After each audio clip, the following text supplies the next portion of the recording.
are of a fire to start. In case of any emergency, we have a better for a fire to start. There is a LED in each bracelet. It will flash with red, yellow, and green light, depending on. According to and in health services. We also know that 27.2 million acres were burned down, taking away the life of endemic species and also destroying a complete ecosystem. All 70% of these fires occur because of human activity. As a team, once we get all this information, statistic, and data, we wanted to know what has been doing the government and some organization to solve this problem. We found out that awareness campaigns have been applied to prevent people and to promote how to act when facing a fire. Plus, we found some monitoring by satellite images to track where the fires are. But the common variable here is that they are just mitigating the bushfires, but not preventing, which is our main goal and our main purpose with our solution. When we wanted to find a solution, we get into two alternatives. First, a mobile application. Second, the direct relation with our government. But in these cases, we found some difficulties to get to the users of our service.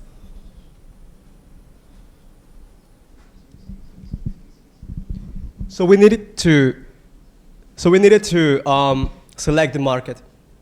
As we already know, 70% of bushfires are caused by human activities.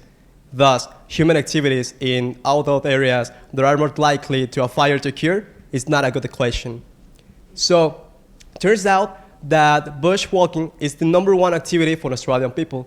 Is that so? Then more than 60% of Australian population go to national parks in order to do bushwalking. Unfortunately, national parks were not the exception for the fire that has been taking place in the last 8 months, because more than 50% of the national parks got burned. National parks as well have an amazing flux of people getting into the number of 51 million visitors every year. So we know the place, we know the problem. National park it is.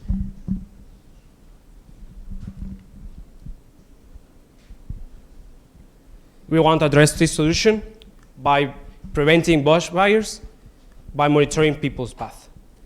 We have developed a system aided with artificial intelligence that takes in consideration factors like climate and landscape variables, such as temperature, pressure, moisture, and recently we took into account historical records of previous fires that have taken place. This system will narrow down and classify zones into dangerous and not dangerous ones. We will use this data to communicate with our solution, which is the bracelet. The bracelet will use a GPS. The GPS will, if the GPS detects that our user is getting into those dangerous zones, the lights will change. By this, I mean that if the light is green, it means that you are safe. So you don't have to worry about getting into a dangerous zone. But instead, if it changes to a red light, you must change your path and you have to leave immediately. So this is our prototype, a bracelet, which uses as main component a geographical GPS that works tracking itself, and one to the user which color lights when he is near from a potential bushfire place. We have include rechargeable batteries that are friendly with the environment, and we have done it with our system material and waterproof.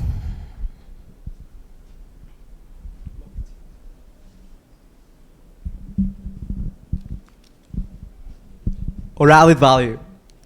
What makes us different? Well, first of all, we are the first ones that are going to divide the zones into safe ones and the ones that are not safe. Secondly, security. Of course that we want to prevent bushfires, but there are some aspects that we cannot take into consideration, like a light lane hitting the park, right? So what happens if a fire occurs? Me as a park, I already know how many people have in my park and where are they. So I can have a better approach in order to give them a more accurate security system. Monitoring in real time, as I already said, me as a park, I know how many people I have and where are they in order to me to recollect the data. And scalability. Unfortunately, bushfires are all over the world. So if we can save Australians' problem, maybe we can put our grains of sand all over the world. Last but not least, we have our business model, which includes our customer as the national parks, as we mentioned. Our users will now be the bush walkers, and the partners we're gonna use the sponsorship of the University of Sydney and the Texas A&M University. Our impact gonna be in short term, the preservation of the 50% of national parks that are right now, and in a long-term impact, we want to reforest by 40% of these national parks. The cost of each wearable gonna be of 16 with 50 cents dollars, and the price to the sale is in $20. This is our contact information. Thank you for your attention.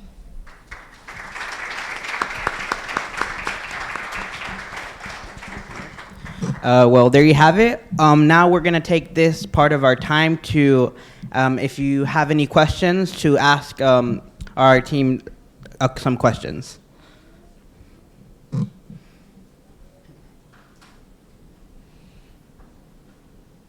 Okay. Hello, guys. Congratulations. First of all, I have two main questions. The first one, it goes through. Please correct me if I'm wrong, but I understood that you are not preventing. You are just warning about the fire bushes. Is that right? Or am I wrong? Well, thank you for the congratulations. Based on the data what we have regulated, turns out that 70% of fires take place because of human activity. We found a correlation between human activity and fires. So what we want to do is with the algorithm, it's to tell the people or the park to know where are the dangerous zones so we can avoid people going there. Yeah, the correlation, it's direct. So with less people, less possibilities of having a bushfire.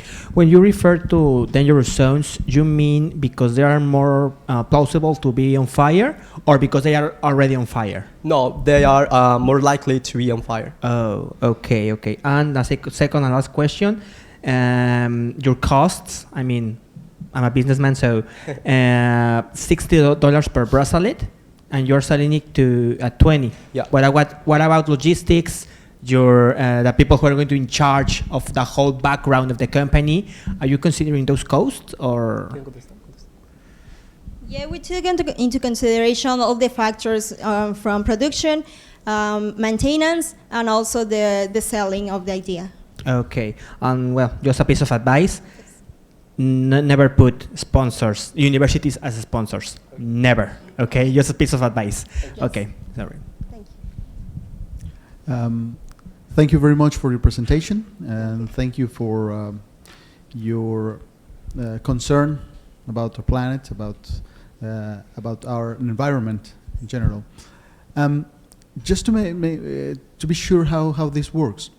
So somebody's wearing your bracelet, and that person goes for a walk, and if they approach an area that is likely to caught on fire, then you are redirecting that person to somewhere else, and you do that for every person. So you're keeping the people away from the areas that you consider to be dangerous in terms of more likely to caught fire. Yes. Am I right? Yes. So you are redirecting the flux of people, of walkers, to other areas. Are you suggesting that national parks should reconfigure their already established paths? Because there are paths that probably will cross certain areas that you consider to be dangerous. So when they turn people away from those areas, they will all go to the same place, to the same route, to the same reconfigured path. Wouldn't that create different dangers for new areas that haven't been taken into account? Well, it is a good question, though, and we were discussing that a lot because we were saying, okay, more people, more chances to get on fire. The thing is that national parks do have like established path already, but that path includes zones where to do barbecue, where to do bonfires, that are made or thought to be, the structure holds the an entire population that can work with fire in any type, right? A bonfire, a camping. So we are redirecting the people to those zones that are thought to be populated in the parks. And my other question would be, you are counting on people wearing the bracelets, buying the bracelets, and wearing them voluntarily.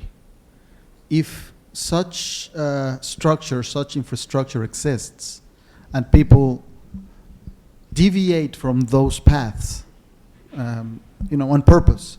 They say, no, I won't go through the established path, I just want to go through this unexplored path, and I will set camp here, and oops, I started a fire, and now I have to get away.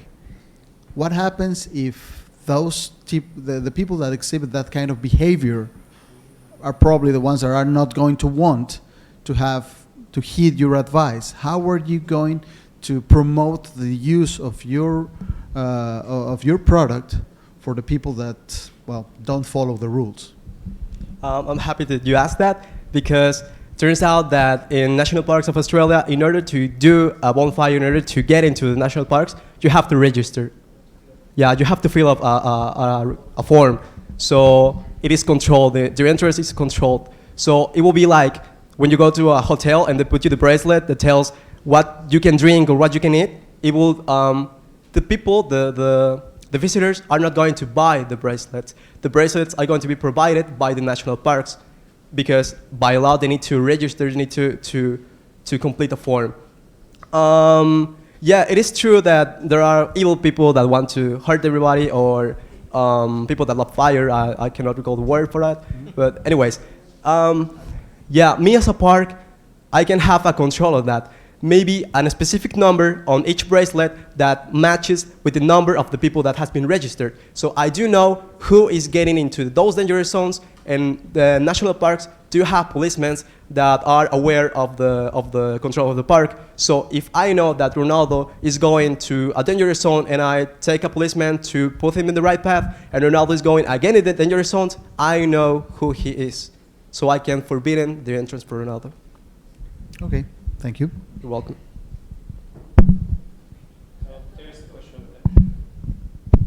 Hi guys, thanks for your presentation. Thank you. I have a couple of questions. The first one is about the materials that the bracelet are made of.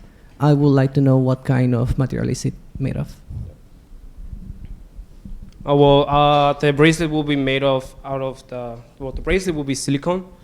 The cover of the electronic components will be made of plastic, like recyclable plastic. The components will be supplied. The energy will be supplied using rechargeable lithium batteries, and we'll be using a GPS. We'll be using an RGB LED diode, and that will be basically it. So you're telling me that the one that you have right now here is a dummy rather than a prototype? Yeah. Okay. The second question is, you say something about the reforestation, that you were expecting to get 40% of reforestation done after a long term. How is your project related to that? Once we apply this solution to the national parks, we want to improve it and have some campaigns to reforest the national parks that have been damaged of the latter fires that have been occurring right now. Okay, a last question. Yes. Okay, you are going, well, you designed already the bracelets. You are going to sell the bracelets to the government or whoever is going to hire you, and then you will give them the technology to keep the track of where the bracelets are, or are you planning to do it by yourself and make some kind of agreement with the government so they can still pay you and, well, you will still be doing the work that you're supposed to do? Yeah, we're gonna provide the software and the hardware, which are the services, but we're gonna also provide the maintenance, and that is how we're gonna earn the money and have revenues. Thank you. Thank you.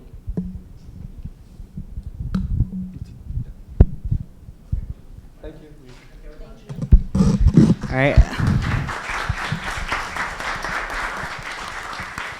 Thank you very much for your questions.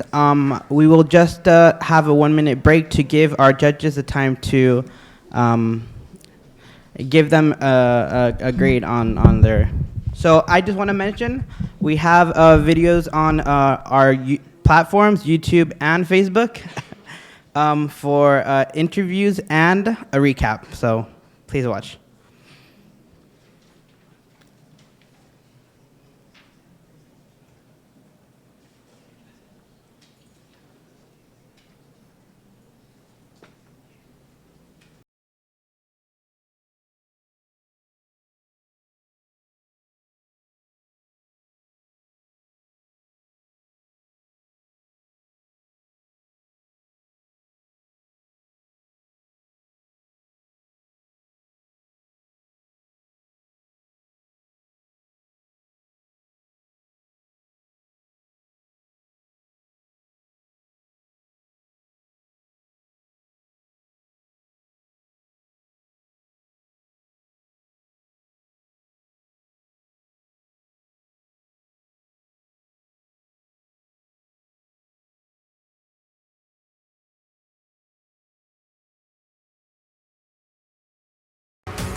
Intégrate a la industria 4.0 y construye el futuro de México. Estudia en la UPI una ingeniería especializada en las tecnologías de la información y comunicación. Regístrate del 10 de enero al 24 de abril en nuestro sitio web oficial. Examen de admisión 31 de mayo. Actualmente vivimos en un mundo que evoluciona minuto a minuto, y nuestra responsabilidad como instituciones politécnicas y tecnológicas es formar profesionistas capaces de poder adaptarse al cambio y superar todos los retos que se presentan en el camino, resolver problemas de manera eficiente y prepararlos para la industria del futuro. Es por eso que el modelo educativo BIS, con sus 3 ejes, bilingüe, internacional y sustentable, otorga oportunidades al estudiantado de desarrollarse de manera global.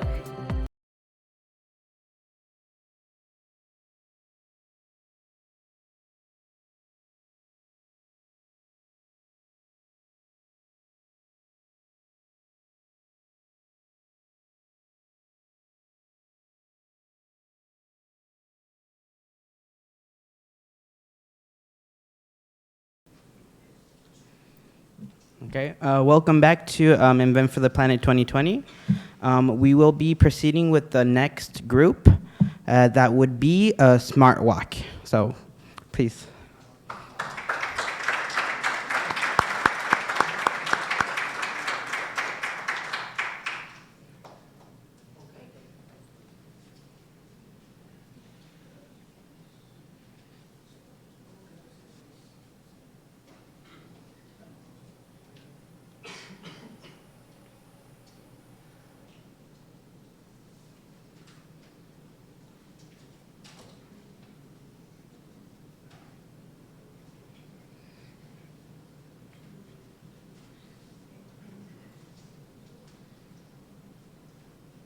Good morning, everyone.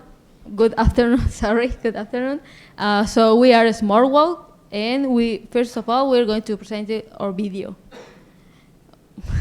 here is the team. We are 6.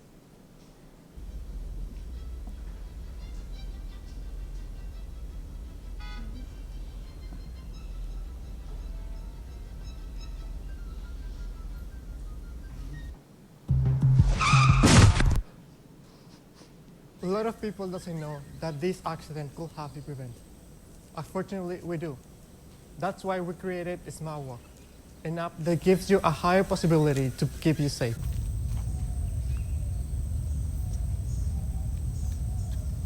The app works using multiple sensors that smartphones already have. The data that smartphone collects while it's being used, it is compared to a range of values that we had established. We use the GPS location to set the most likely crosswalks to have an accident. Also, we can recognize when you are approaching to that point. When both requirements are met, the app activates an alarm and notifies you that you are getting closer to the previous set point.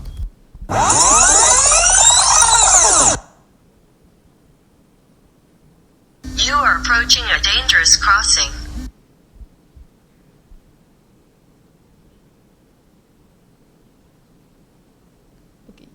So each year, thousands of people are killed when trying to cross a street. And the main cause of this is because they decide to answer phone calls while trying to cross. So I'm talking to you about thousands of people, but think about if as they are someone you know, like your best friend, your boyfriend, or any other member of your family. So now you can have the opportunity to prevent this kind of accidents.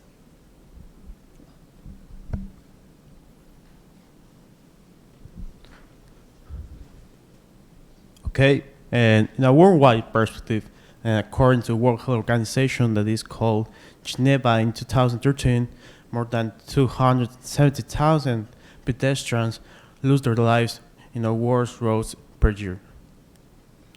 And in order to get more accurate data, we focus in the country of United States that according to a new nationwide study, more than 1,500 pedestrians were estimated to get injured by using the phone while walking.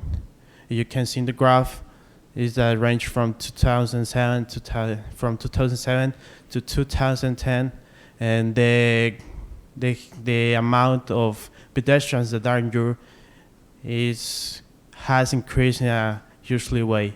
Nowadays, there are the 2 times the data that was collected in 2010.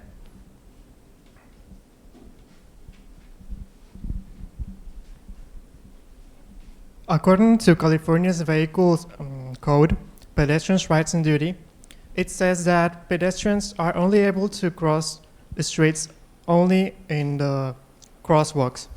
Otherwise, it is strictly illegal. From all the total pedestrians accidents that we researched, we know that 69 of them were caused because people were answering a phone call, and 9 of them because they were texting. And in average, the distracted pedestrians most likely to be injured are between 16 and 25 years old. Now, we know that we're going to focus on the United States. So we researched about the states in the USA, and we got information from 2016 and 2019, and we end up with California being the state with most pedestrian accidents, having almost 1 million of accidents in this period of time.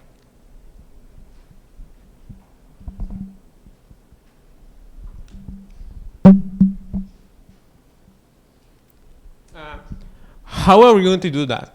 This is the question, right? We figure out that the answer is in the palm of our hands. By using the cell phone, we are able to track when you are approaching to the certain points that are most likely to occur an accident. With this data that we can recollect from all of sensors that a cell phone has, like accelerometer, gyroscope, and others, we can track when and the time that you are approaching to one of these points of California. These points are the most possible to occur an accident, and we can track when you are approaching that. But what would happen if you go to one of these points? We deploy an alarm. But when the alarm is deployed, when the alarm is deployed, when you are like this in this position, and also you are approaching one corner. This is an example.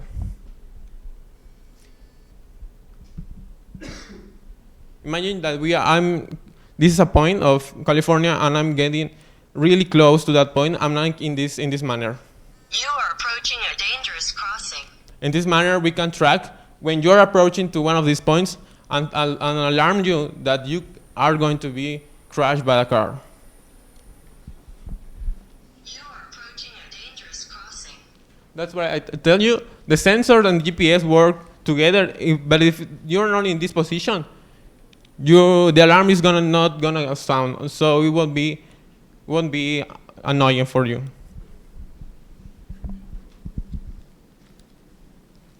Well, now we're going to talk about the market that we want to focus on. We research and we think that who is the company or the area that has the most problems when pedestrian have an accident. Well, the insurance that have to pay a suite or amount of money when the pedestrian have an accident. And well, with that in mind, we research that in the United States, almost 294.6 million of people have an insurance. Then we focus on California, and we research that 93% of the population there have that insurance, and with that we can focus in sell it this idea and sell it this product and use the marketing that the insurance can give us to get to all the people that are risky in this situation.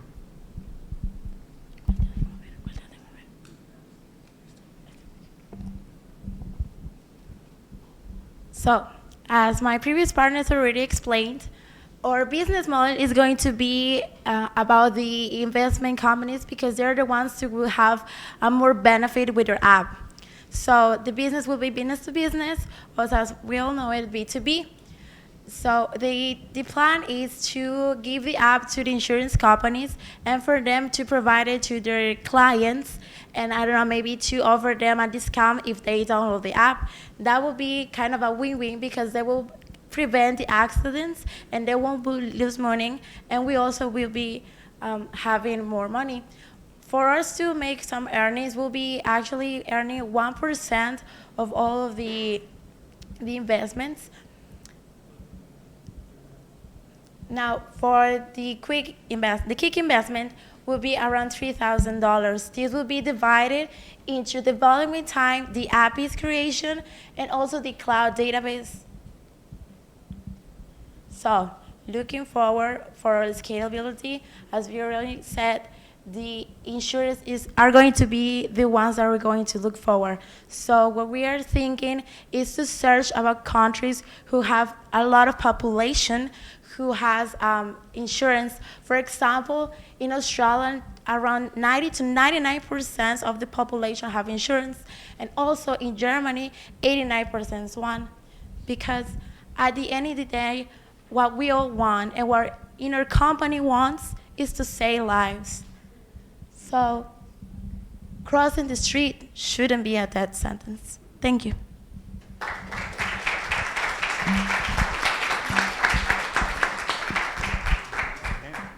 Well, that was a smart walk. Give them a round of applause, please. All right. Now, once again, we'll dedicate this time for questions. Hi guys, thanks for your presentation. I have a couple of questions. The first one, why California? Why? I mean, we have this issue in Mexico. Why focus your project only in California? We started with California because here in Mexico there's a little bit difficulties, but in California, taking account the death rates and also the laws that are being and set, like not crossing any part of the street, only in the streets, only in the corners, we are able to do it better as the first approach for the applications. So that's a good manner to start. Okay, I have, another question is, you are saying that you're going to restrict the distribution of the apps only to the insurance companies that are going to provide them to their customers. How are you going to ensure that only those customers are going to get the app?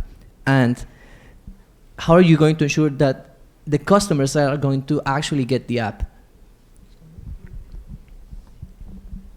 That's what I said. Like, a good example would be like, since the company will get benefit from it, I think that they could do is from that if they're going to sell the insurance and if they download the app, they can actually get a discount from the insurance so that they have more motivation to actually download the app.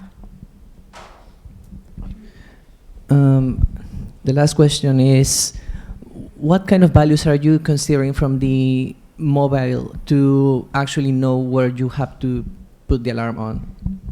Well, we use the sensor of proximity that the cell phone have. Like when you are making a call, the screen turn off because the proximity sensor. We use that to identify one point. Then the gyroscope that the sensor have. And each moment when you're moving your cell phone is generating data of position. So with that, we can make a range when you're in this position. So with that, we can also connect it to the GPS location. That is when you're going to be approaching to the point that we selected. And then it sounds the alarm. Okay, thank you. Hello guys, congratulations again. A quick question. I'm a little concerned about the scalability of your project, sorry. You show us California, and I only saw 6 spots. Are those the only spots that there are in California that we can consider dangerous? No, those are not the only points, but in order to just show you how the app and the map looks, we just decided to show you those 6 points because those are the points with most accidents. Who decides that? Who decides when a point is candidate for being in the app? Okay, we downloaded a database from Kaggle with data collected by the USA Police and many other entities. So by analyzing the database, we found out that it was California, the state with more traffic accidents, and those 6 points were the points or the streets with more accidents. Okay, so you're going to repeat that with every city in the United States and then every city in every country? That's how you're going to get the info of the points? You're going to download the database if it's an available database in every country, and you're going to decide which crosswalks are the most dangerous? And that's how they are going to be in your app? Actually, it does a manner, and there's another information supported by one organization, one entity of the United States that show us where are the streets. It actually also, in addition to the database, we researched in a governmental entity what are the most dangerous crosswalks around California, and I think it's a good manner to find other around the United States. Okay, thank you. Thank you guys for your presentation. Just to make just to be clear, so this app will alert me as a user when I'm approaching one of these dangerous spots. But if I'm crossing another street, if I'm approaching another road, I can still cross it, and the app won't start the alarm. Is that right? Yeah, at this moment is correct. We wanted to use that spots that we say that are the most that most likely to have an accident to make a first bigger impact at the beginning, but at the end we want to implement that in all the streets. So we wouldn't need the data that our partners say, because we will implement it in all the city. So why not alert me? I mean, the information in Google Maps is there, and we can have the proximity to when I, as a user, am approaching any road or any street. So why not use that information to alert me when I'm approaching any pedestrian crosswalk? I mean, it shouldn't allow me to do that in any other spot, because statistically it might not be as dangerous, but it's still dangerous. Yeah. So why not set the alarm for any road? In fact, that was our first idea. Use it in when you are approaching to any cross, but with information and with the time that we have, we use that to make important points. Of course, that we want to use it in all the streets, and it's a good way to make a bigger impact in the city and have more chances to give you safety.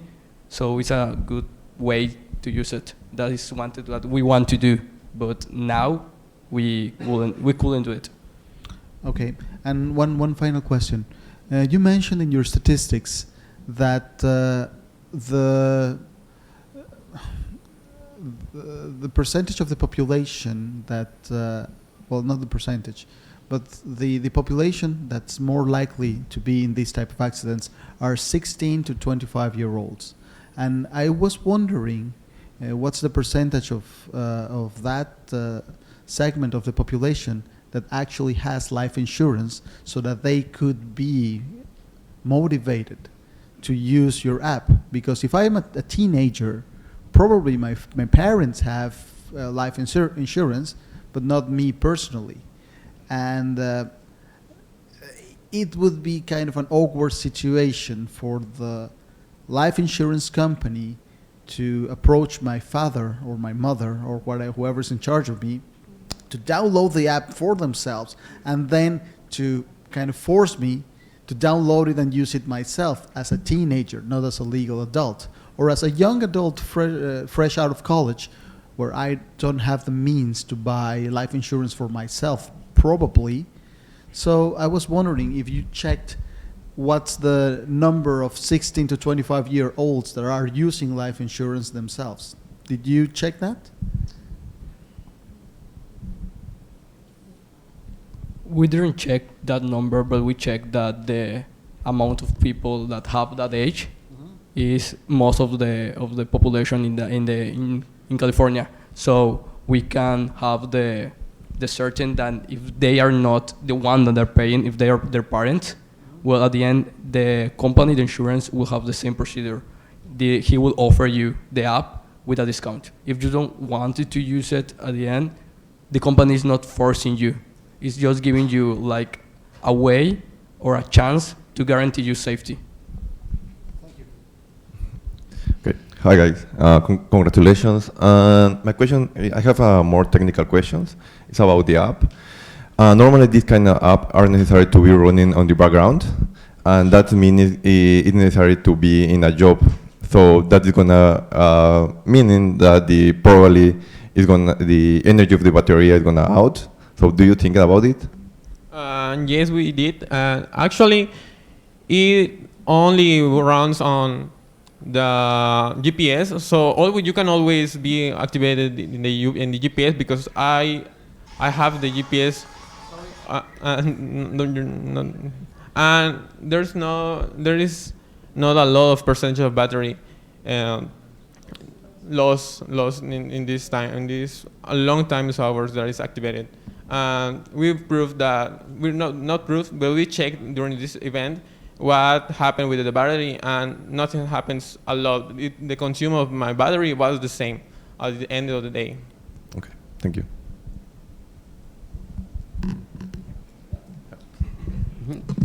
Thank you very much for your questions. They're all very interesting. Once again, I would like to give the judges a minute to wrap up, and we will be back with the next team in a couple of seconds.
Okay, welcome back. All right, once again, we're gonna proceed with Invent for the Planet. I just would like to reiterate, our wonderful teams, of course, had 48 hours to do this, so we should definitely be very proud of them. They worked hard 2 days in a row. So let's get back to it. Our next team should be Wildfire, so let's start.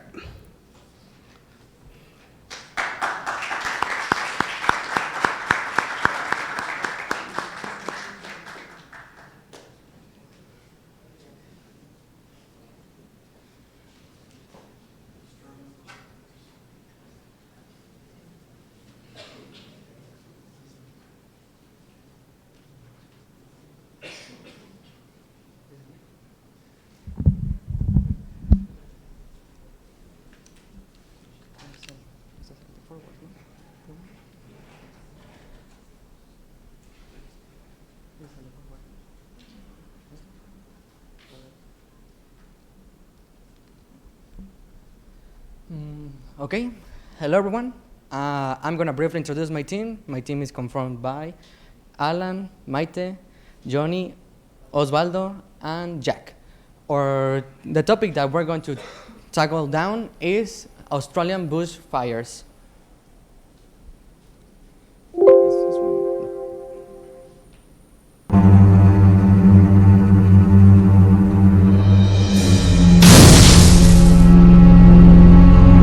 They are trying to contain fires. It has been an awful summer in Australia with extreme weather and terrible consequences. Thunderstorms and hail.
For creating a fire, there are three main components: the oxygen, the heat, and the fuel. In theory, taking down one of these will prevent a fire. Okay, we all know by the information given that there were more than $100 billion in loss, but that amount, what does it really mean? Well, we sorted the damages in 6 different categories. material losses, all the infrastructure that was lost, that was destroyed, current and long-term effects on the people's health due to direct or indirect cause of the fire, economic plummet. Unfortunately, the value of the Australian coin has plummeted since the bushfires. Natural destruction, the destruction of crops, and the creation of infertile areas that won't be useful in the near future. And last but not least, and in my opinion, or our opinion, the most important, the human and wildlife casualties that cannot be repaired, rebuilt, or be brought back. Okay.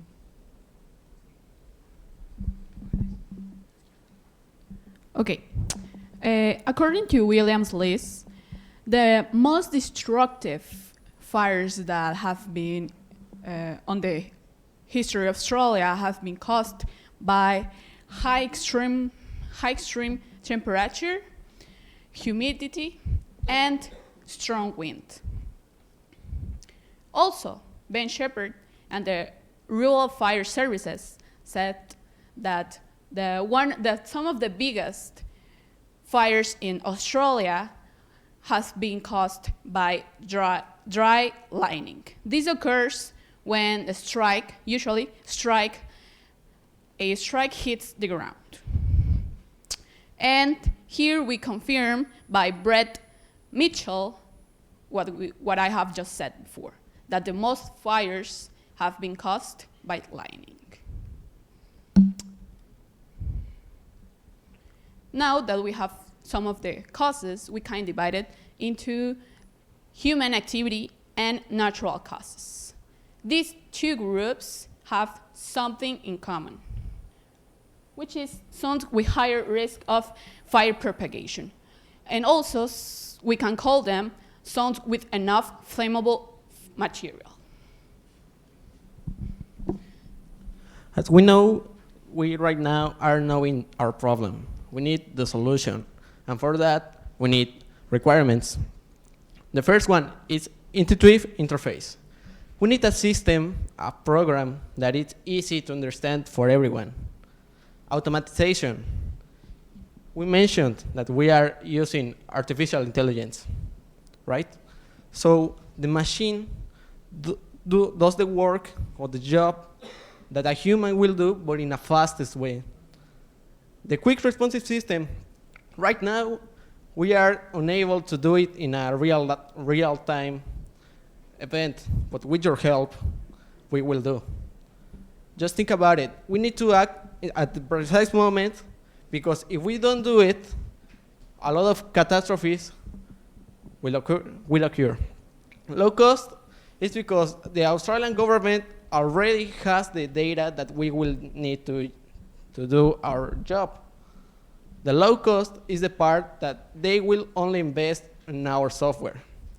The high accuracy is, as I mentioned before, we cannot make errors. So if an error appears, we will cause a catastrophe, a casualty. So we need to prevent that.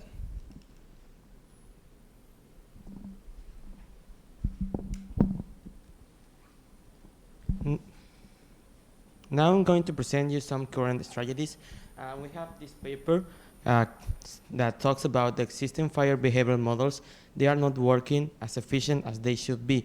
And I'm going to present you some of them. We have B2 fire detection and syntaxis. The problem with these strategies is that they are not preventing the fire. They are just responding to when a fire already started. And what we're going to do is that we're going to prevent the fire from the beginning. Okay, so let's talk about our solution. Our solution is going to use, it's going to be called Wildfire Spy, and it's going to make the use of neural networks. We are going to use them in two different ways. The first one,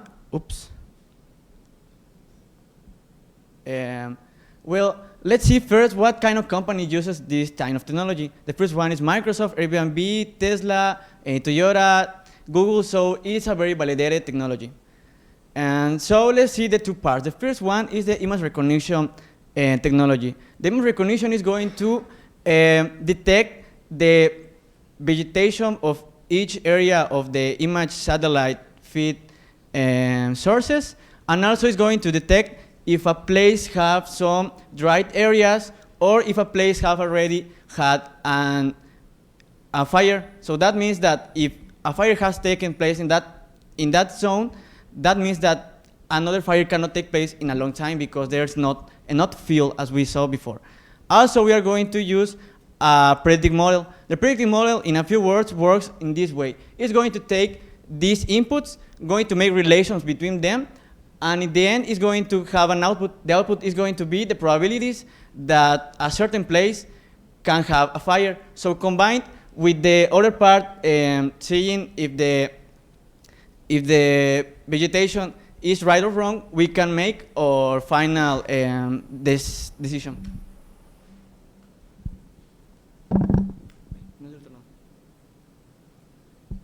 Okay, well, the gathering of information, this is an important process of our project because this is what is going to give us the accuracy of the predictions.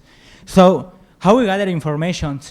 We gather information from different sources because we know that each source has its strengths and weakness.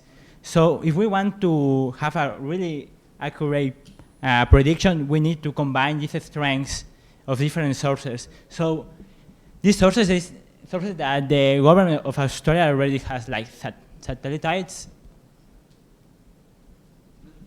and weather stations.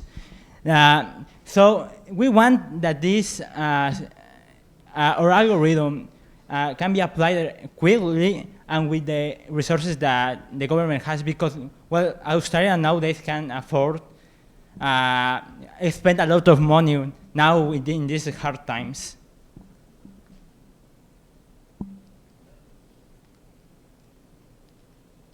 Well,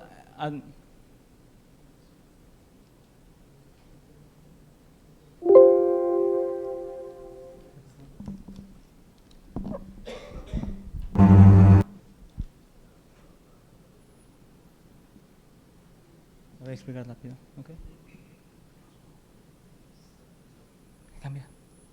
Well, this is the image of a prototype and how we want to work. Cambia.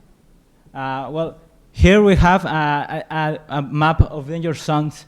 Each indicates what are the possible risk zones, and this is in order to the government of Australia to to take care of these situations because there's a high probability of happening a fire. Well, that's all the time we have. Now we will take the time to answer some questions from our judges.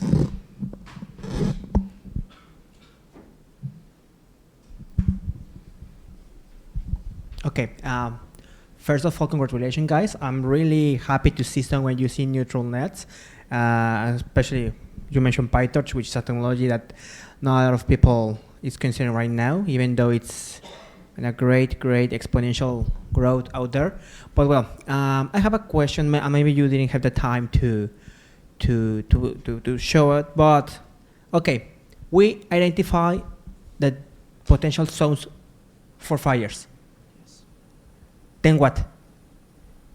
Well, we cannot say put in the presentation, but well, already there is like logistics for training these fires. That is, the firefighter departments are going and try to determine that risk zones.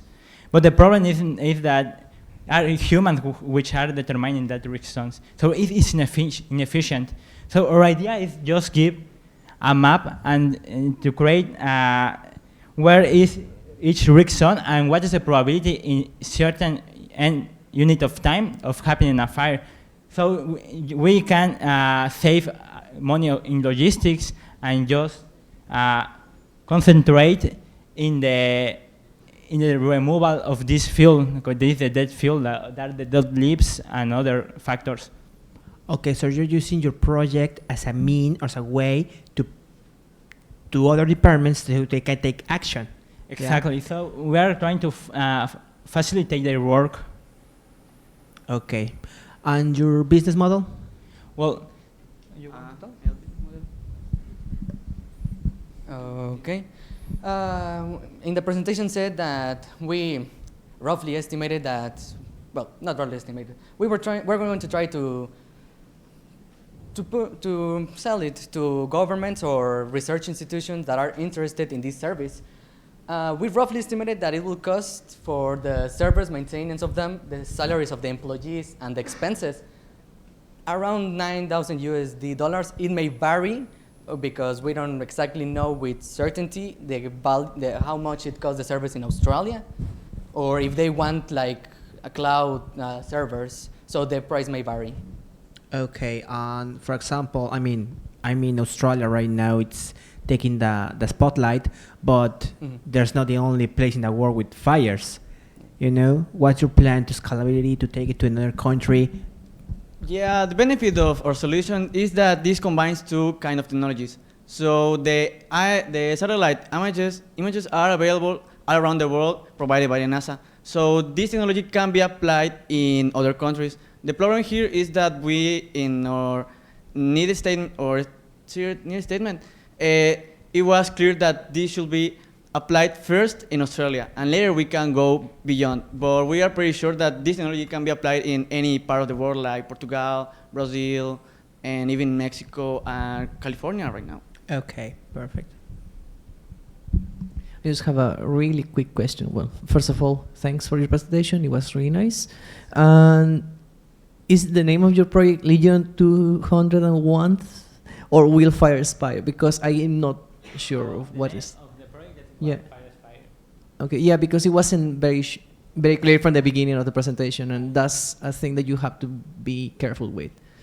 That's pretty much my question because you already answered the rest of them.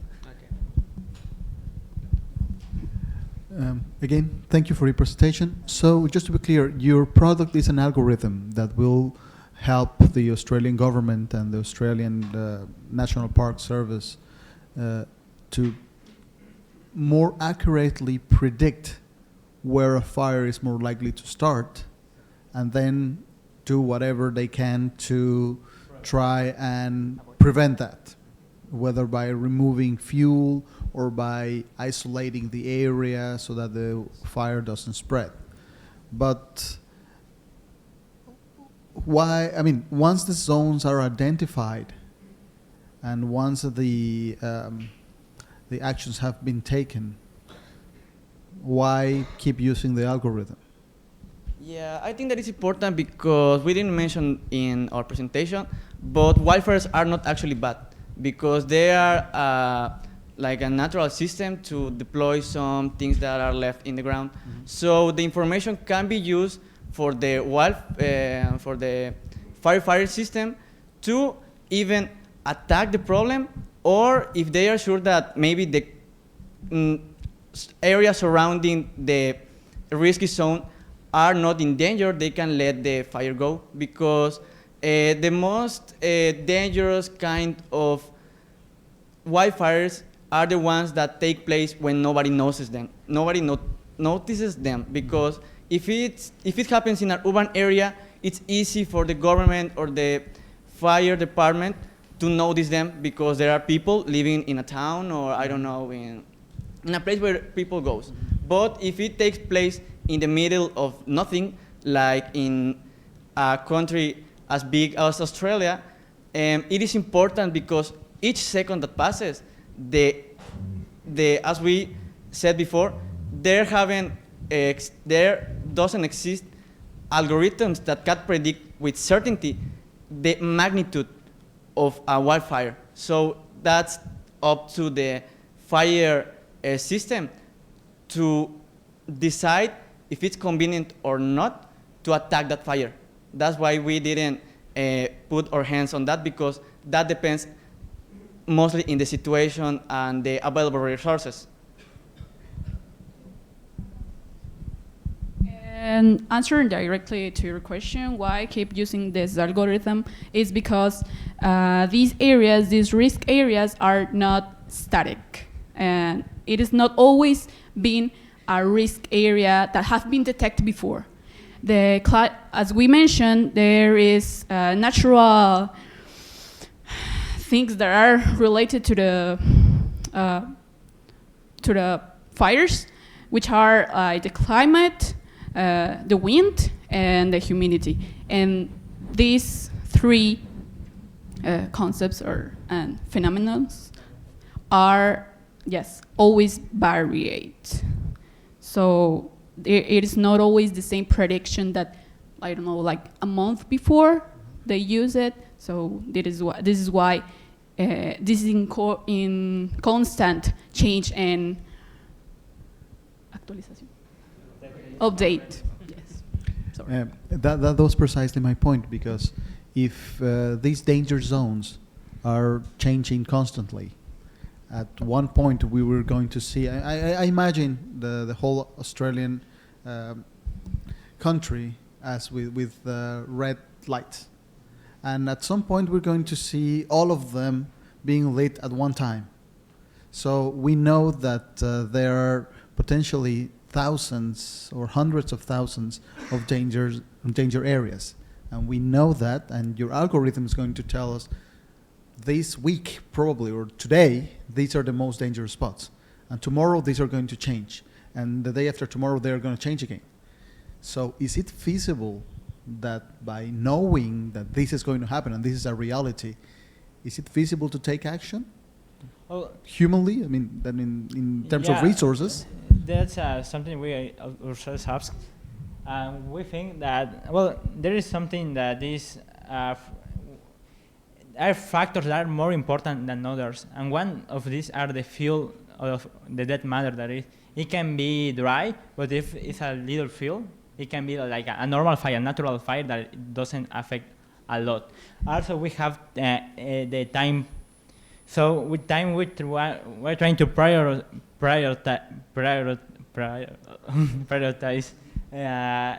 certain regions, and also if we have population near them.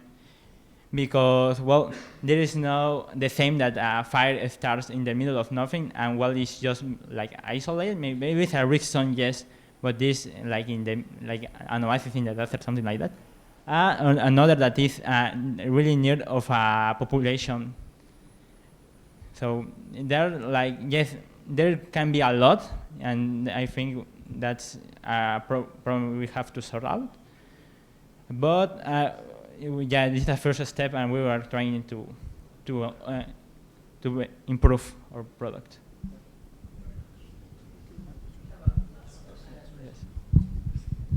I promise this is the last one. What is your reference for the algorithm in order to know exactly which areas are the most likable to be dangerous? I mean, I know that this kind of image recognition algorithm requires from a base something that you will use to compare against the rest of the pictures. So which one is going to be your base? Where can you find it, or what is exactly like? Well, yes, we gather information, please. We'll talk about how we are going to combine different sources, because each source has its weakness and its strength. For example, satellite image can be fooled by fabrics because of the smoke, and we can think that it's a fire, but it can, or we can think that something is, it can be fooled. But we have another sources of weather conditions, and the idea is combine them in order to have a highly accurate prediction. Okay, I think that maybe I didn't explain myself very well. You say at some point in the presentation that one of the biggest factors is that the land is completely dry, and that was one of the hints that a fire can start there. So how is your algorithm going to recognize that the land is on those with those characteristics? Well, normally this, well, they don't talk about, but Australia, the government of Australia has records of registers of how the weather and the dry, and also how each fire started. So maybe we can know if the ground is dry, but we can have like a probability of based on that historical record. So that's, yeah. Okay, it's fine. Yeah. Thank you. Thank you. All right. Thank you everybody. We will give once again a couple of seconds for our judges to make their final decisions.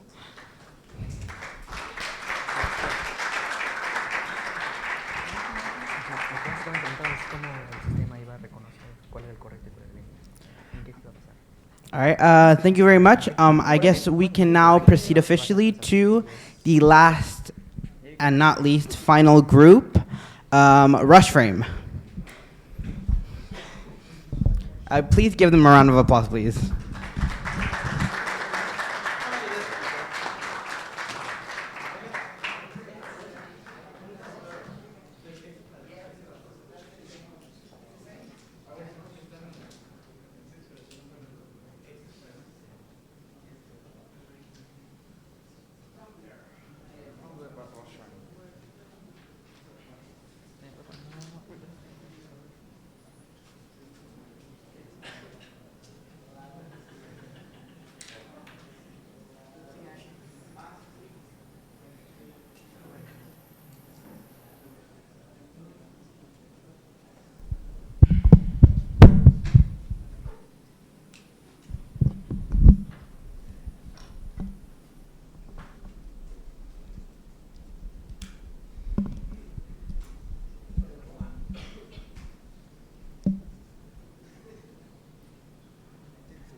Oh, I'm sorry. I was just distracted seeing how the presidential airplane is going on Twitter. But, you know, fortunately for me, I'm not in the street.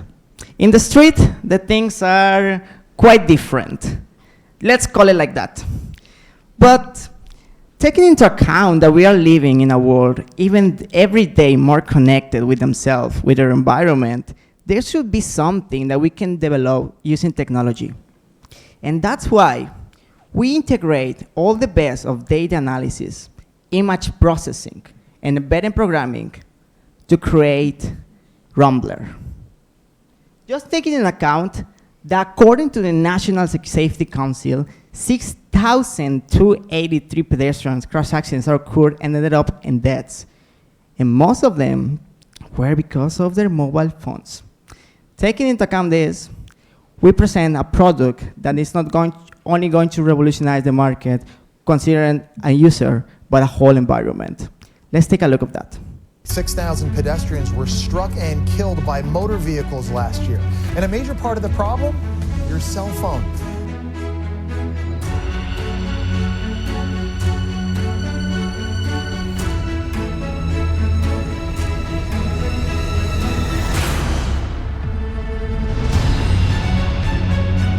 Rumble represents our achievements in image processing for detecting exactly the moment where a person is with their mobile devices.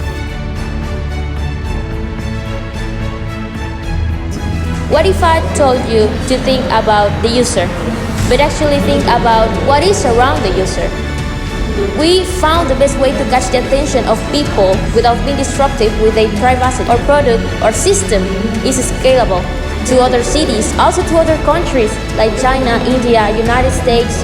We have the capability to be adaptive to every corner of every street. Data analysis was fundamental to take strategic decisions in order to get the best places to put our products. In this way, we save resources. Answers are on data. We believe that combining data, embedded programming, and image processing, we can achieve something representative for the smart cities and lead them to the future.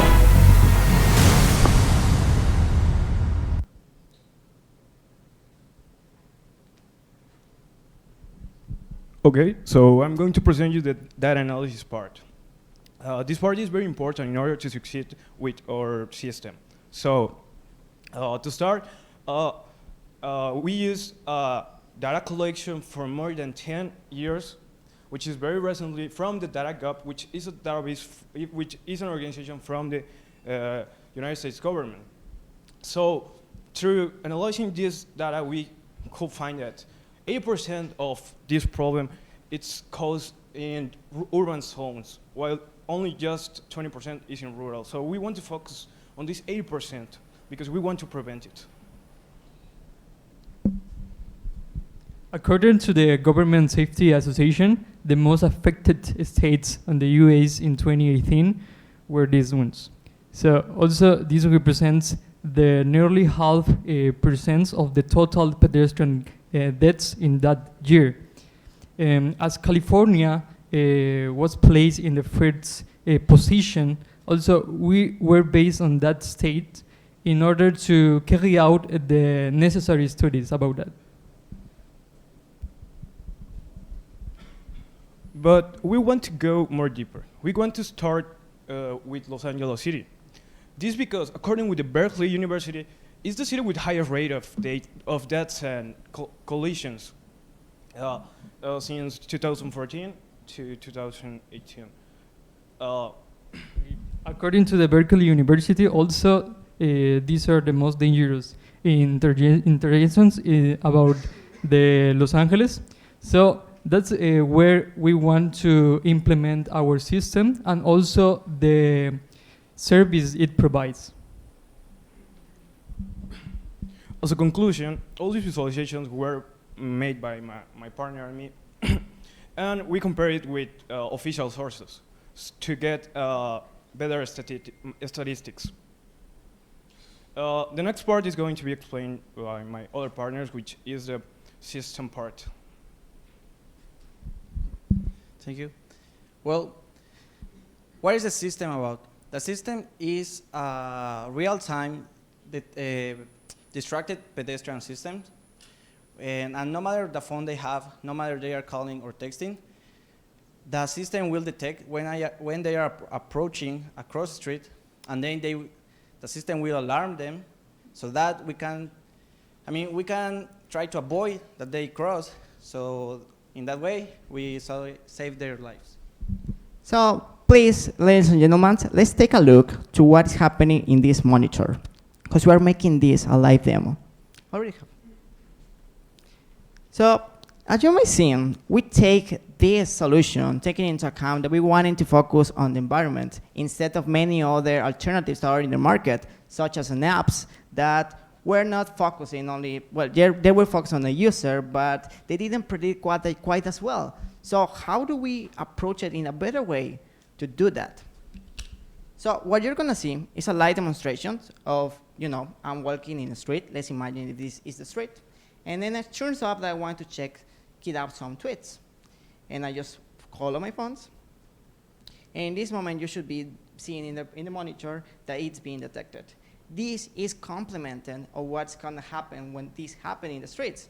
Well, then we develop a prototype of a modern city, concretely in the 25th Street in Los Angeles, to put this together. And when a person that is detected, it will sound somewhat like instantaneously. Why did we decide this? Because it's instantaneous, and it's something that is going to be just now like alerting. If in China they are doing this as well with the coronavirus, why do not predict the behavior by doing this, by taking an approach of this? Last but not least, let's talk about where do we get the money. And before that, let's conclude this section. Yeah, as you can see, the system works in a way that it only works when you have the phone. So that's the way we will combine it with the alarm that we are working with. So in that way, like I said, we will avoid that the person cross before it actually cross. In that way, we prevent the accident. So let's take a look of how we want to take this to the streets. Okay, feasibility. First of all, I want to start with our objective. That is, we want to provide to the society a safe system for the pedestrians and efficiently minimize the number of injuries and accidents of the pedestrians. We think about one fact. First of all, and it's important, the privacy. We need that the people trust in us, that trust that they are safe, they are secure. And we cannot enter to their cell phones and provide them a system with a technology that they don't know. And we cannot control their apps or what they can or cannot do on it. So we decide to use these cameras. The cameras detect the position of the people on the street, but actually it doesn't matter if who is being distracted by their cell phone. It doesn't matter the name of the person. It doesn't matter the phone number of the person. Just the camera just focus on the action that person is doing in that moment. That's why with this system, it's respecting the privacy of the people, of the citizens. It's not invasive with that privacy. And another point, and it's important, this system, this project provides a security system, a data analysis, which is provided by artificial vision, and also avoid future accidents. All of this with the purpose to minimize both the economic cost of the government and the risk that the citizens could have in the future. And the third thing that is important also, the adaptability.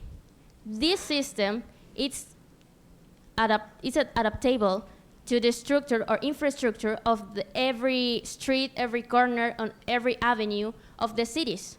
We can choose two options. We can take advantage of the cameras that already exist on the streets and just connect the system with that cameras. Or we can provide the cameras by ourselves and connect the systems to the posts that are in the streets.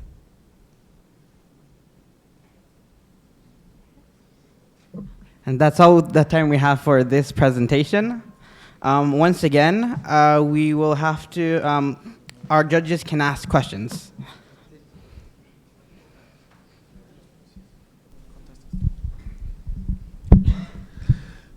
Thank you for your presentation. Just to be sure of if I understood correctly, your proposed solution is not going to be an app. It's going to be a device installed in the pedestrian crossings, such as an alarm, and it's connected to cameras that are monitoring the activity. And if they detect somebody using their phone, either texting or speaking, an alarm will sound and it will be heard by everybody. Is that right? Yes. But you were going to look like we were going to say something. Yeah. Okay.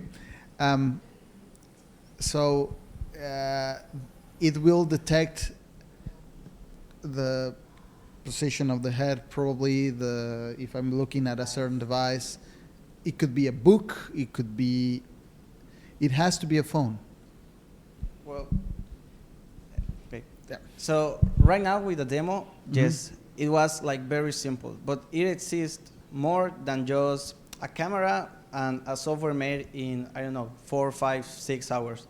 There is artificial intelligence, machine learning, and computer vision, and combining all of them, we can make a better algorithm which will only detect when you are using the phone, and not a book, for example, or anything similar to a phone, you know? So, okay, that right now, it was basic, but it can be scalable to a better, more complex algorithm that's the idea with this. To combine more resources to make this more efficient. And the initial approach is to install these alarms in those pedestrian crossings that are more statistically like to be a place of for someone to have an accident. Scalability, is it feasible to install it all over a city, all over a country? Well, in the beginning, that's why we made previous research to know where we could start to implement this and to test it, yes, to upgrade it and to develop a better system.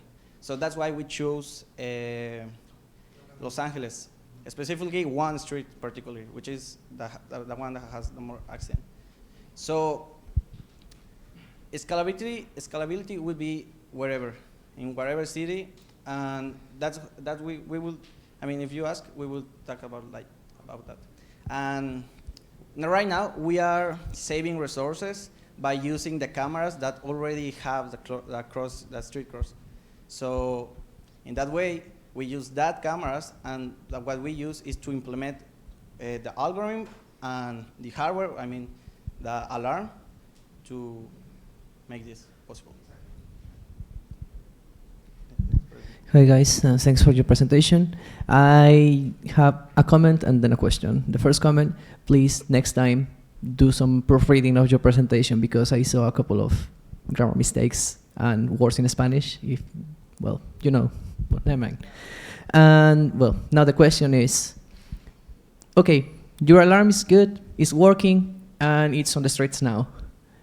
What's going to be the incentive for the people to actually stop using their mobiles when the sound is ringing? Because I haven't seen any kind of, how can I say this?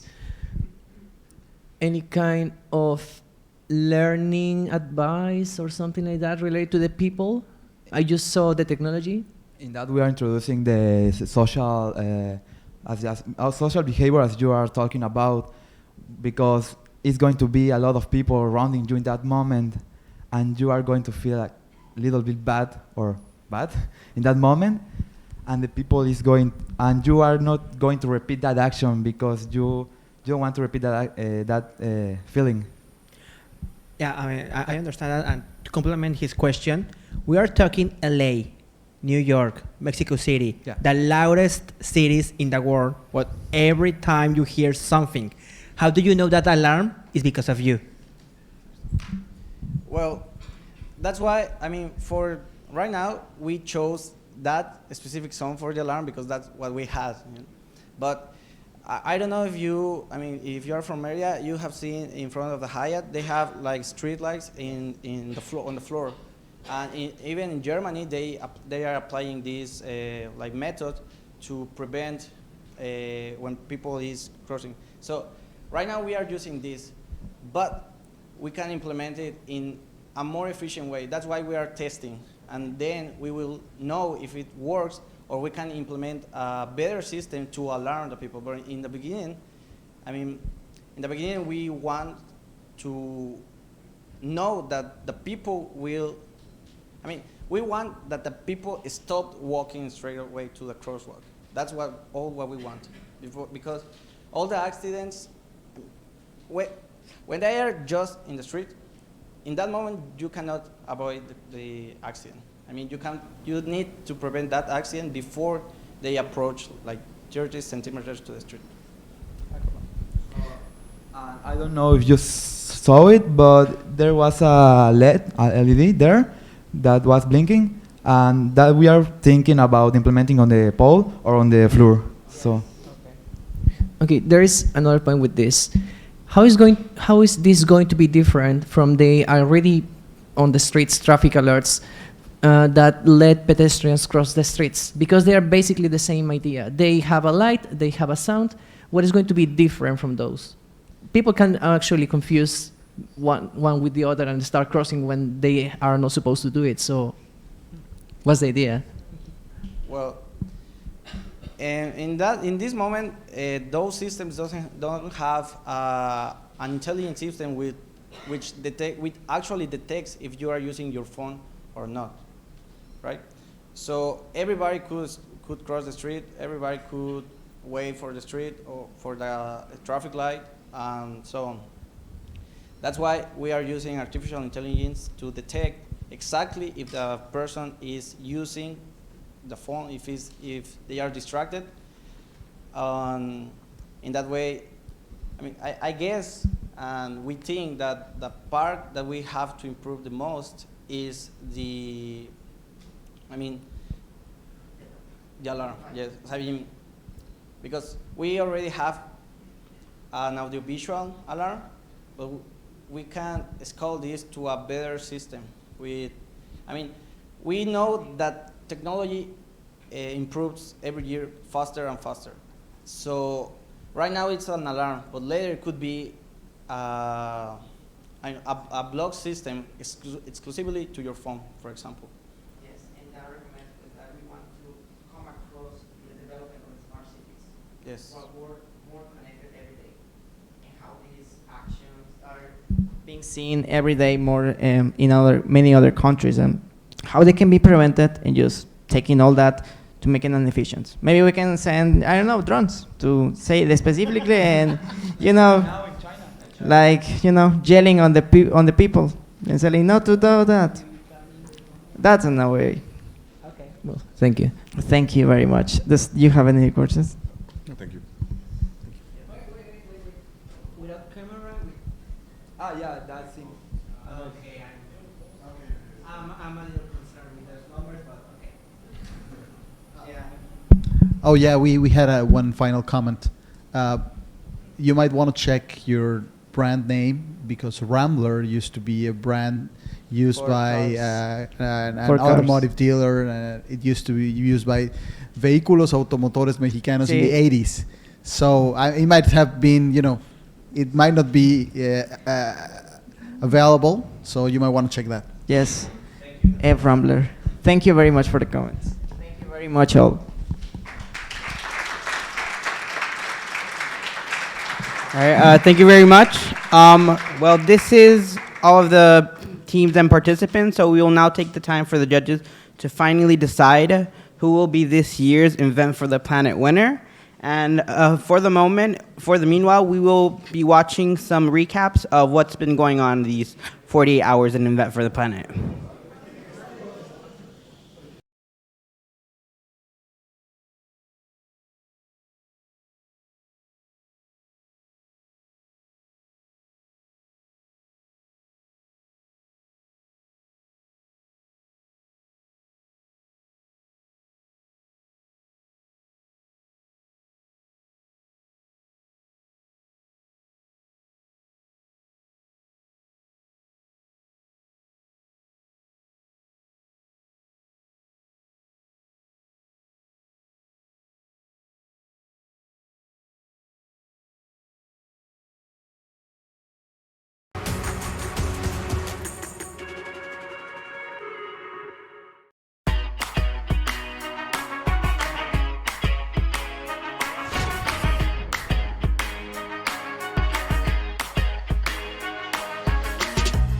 You never stop to listen, but you take your time.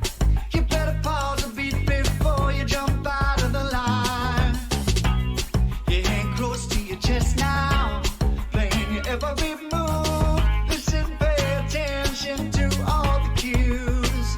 Oh, I got one hand on your back, I can feel you breathe. One hand on your back, you're all I see. One hand on your back, I lose my mind. Every time. Nobody got moves like you, like you, like you, like you, like you. Nobody like you.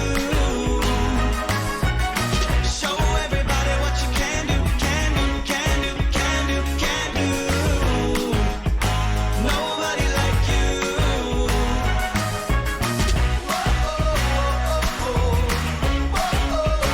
Nobody like you. Nobody like you. I think it's pretty clear they all got moves. I wanna see what you can do. I wanna see what you can do. Now let me see all the heartbreakers.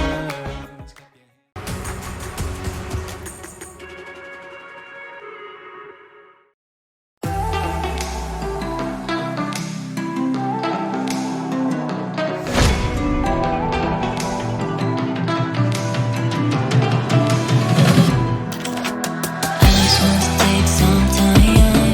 I want to feel okay, alright. I feel so anxious, 'cause you're fake love. I don't know what to do, I just wanna let go. I hear my phone, it's you. I know it all, 'cause you and I'm feeling lonely, feeling lonely, feeling lonely.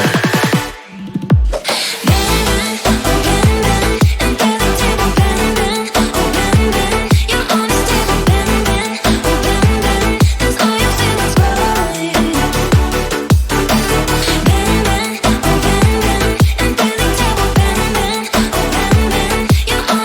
bang, bang.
think it's pretty clear that y'all got moves.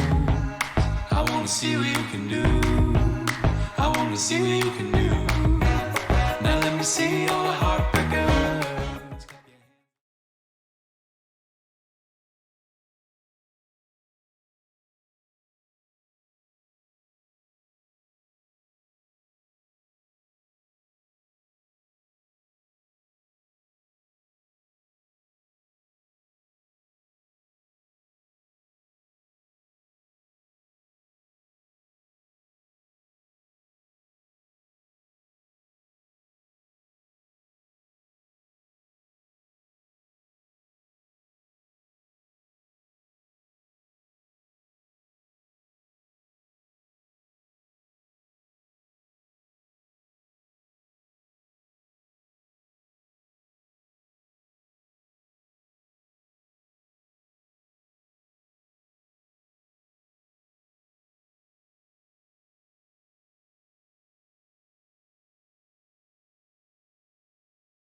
Welcome back to Invent for the Planet 2020. Right now, we will take our time to officially recognize and give them a certificate of participation to our judges. A round of applause, please. For the participants, yeah.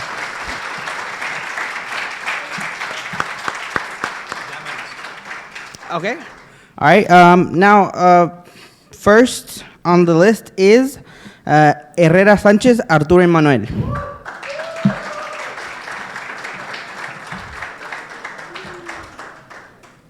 Okay. And next, Iwitzib Ernesto Manuel. Okay. López Barragán Alan Iván. Martín Vargas Brenda Sofía. Martínez Torres Fátima. May Molina David Enrique.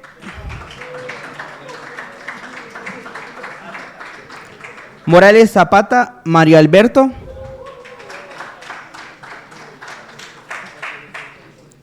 Barona Tobar, Benjamín.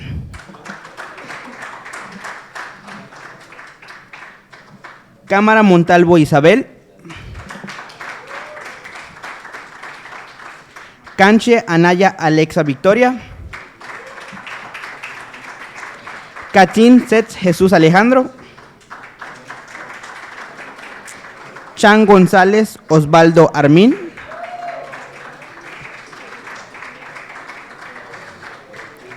Chávez Zamora Luis.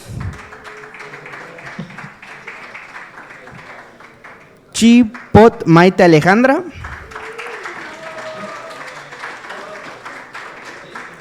Escalante Interian Ángel Rafael.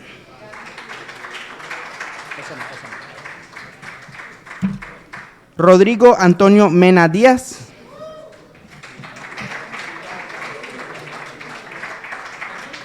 Ortegón Ortega Carlos Alberto. Pech Márquez Hans. Robles García Jack. Rojas Barón Jonathan André. Romero Canul César. Ruiz Sabido Brian Francisco. Sandoval Ucán Pamela.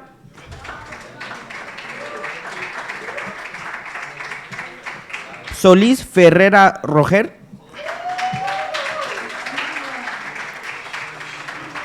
Sosa Alonso Ronaldo Jesús.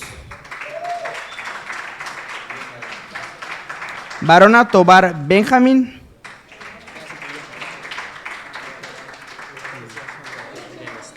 Okay. Okay. Okay. Ahora a los mentors, Vázquez Montejo Juan Manuel. Okay. Cordurer Maruri Guillermo.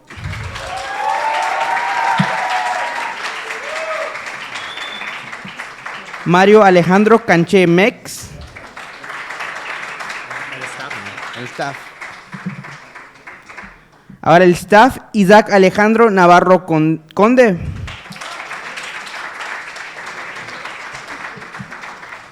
Joshua Benítez Valadez. Mario Alejandro Mex.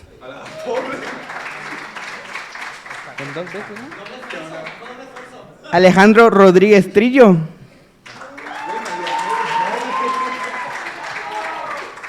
Antonio Aldair Gil Gómez. Mildred Lisette Rodríguez Puc. Ricardo Aaron Zuxi.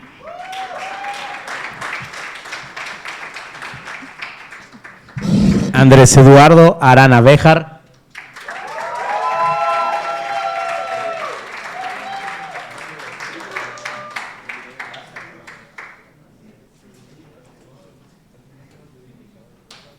Joshua.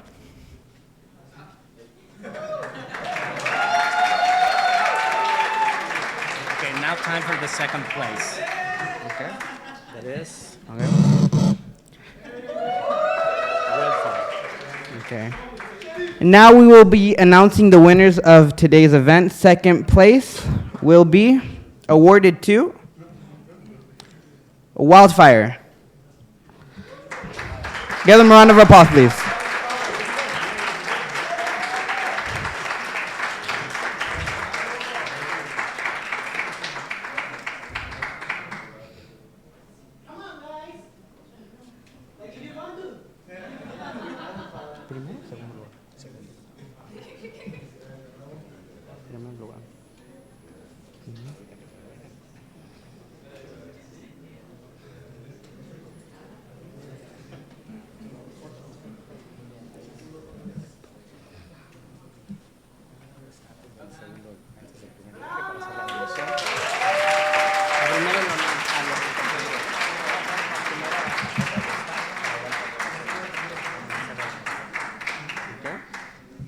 And we will also congratulate a part of our staff, Walter Roberto Vives Castro.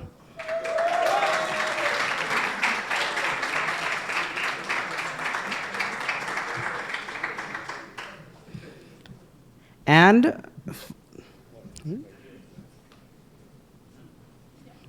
all right.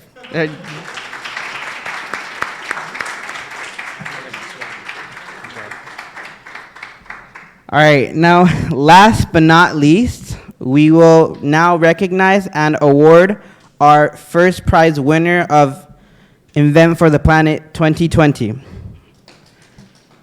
And that award goes to Rush Frame.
Thank you, everybody who came, the audience, the judges, the participants, and also thanks to our amazing crew, editing crew. Please give them a round of applause because they did do a lot of work. They're working hard. Okay. Now, Dr. Gildardo will give us a couple of words. So, please. Thank you, Andrew. Hello, everyone. I am happy to see everything that has happened during these days. And first of all, I would like to say thanks to all the different people that made this possible. The staff from the university, but also all the volunteers, the students that were here working so that the teams could do all the magic. And of course, I would like to especially recognize the work of our students that decided to participate in this event. At the end, they are devoting this weekend, instead of being at the beach or dancing in the carnival or something like that, working, not sleeping, suffering from stress, discussing, having great ideas, and developing solutions for very complex problems in our world. And as I was saying to some of them, I believe that these kind of participations made the difference from the regular students that are now probably resting at home and those who can change the world. And I believe you have all the power to do that. And if you continue doing this sort of activities with the same passion that you showed this weekend, I am sure that we will see great things from you, and we will be very proud of all the things that you can do for our Mexico and our world. So I have only words to say. Thanks to all of you. Continue doing this, and hope to see you in the next edition of Invent for the Planet in the 2021. All right? Thanks to the judges also. Thank you.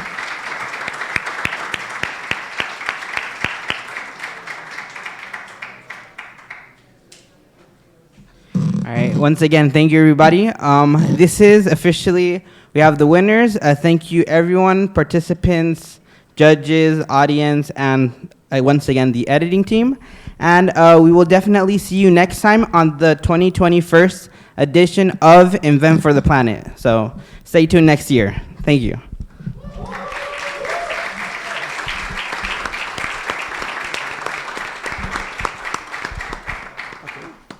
Okay, for the teams, the last thing we have to do is to clean.